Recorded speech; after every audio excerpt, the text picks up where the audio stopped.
पर लिखी कई कहानियों की तरह ये छोटी सी कहानी जिसका शीर्षक है माँ का आखिरी खत आपको भावुक कर देगी।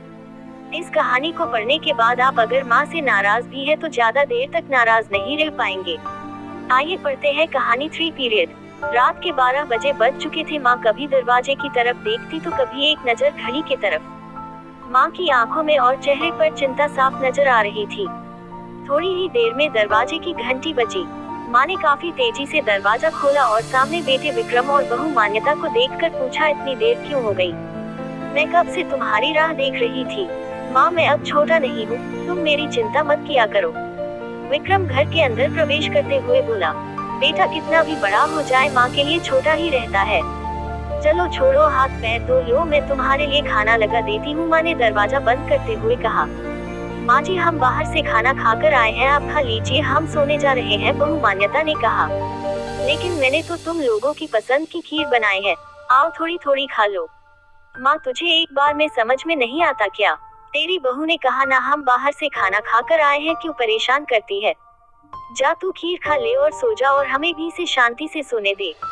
माँ अकेले कैसे खीर खा सकती थी और उसे बिना खाए नींद कैसे आ सकती थी, क्योंकि बेटे के इंतजार में उसने भी कुछ नहीं खाया था। वो किचन में गई, एक गिलास पानी पिया और अपने रूम में चली गई। सुबह 10 बजे विक्रम की आंखें खुली। बाजू में मान्यता अभी भी सो रही थी। विक्रम हॉल में आया तो लैपटॉप के पास रखी एक चिट्ठी पर उसकी नजर पड़ी। यह चिट्ठी किसकी हो सकती है, यह देखने के लिए उसने चिट्ठी खोलकर पढ़ना शुरू किया। मेरे लाल, तू सोच रहा होगा कि एक ही घर में रहते हुए ये चिट्ठी क्यों? मैं तुम्हें बोलकर भी ये बात बता सकती थी। हाँ, बता सकती थी अगर तू मेरी बातें सुनना चाहता तो।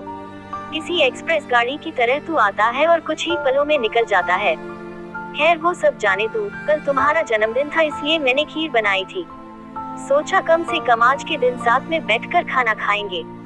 मगर मैं यह बात बोल गई थी कि मेरा बेटा बड़ा हो चुका है तो अपने दोस्तों के साथ पार्टी करके खाना खाकर आया। चलो, मुझे इस बात की खुशी ही हुई।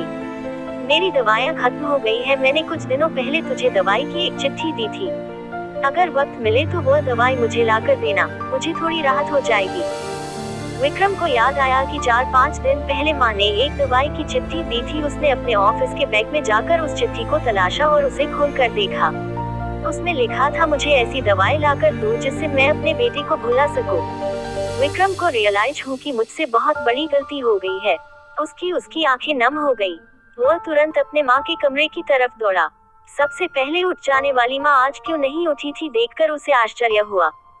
उसने माँ को उठाने की काफी कोशिश की लेकिन माँ एक गहरी नींद में सो चुकी थी। विक्रम के पास फूट फूट कर रोने के अलावा और कोई चारा नहीं बचा।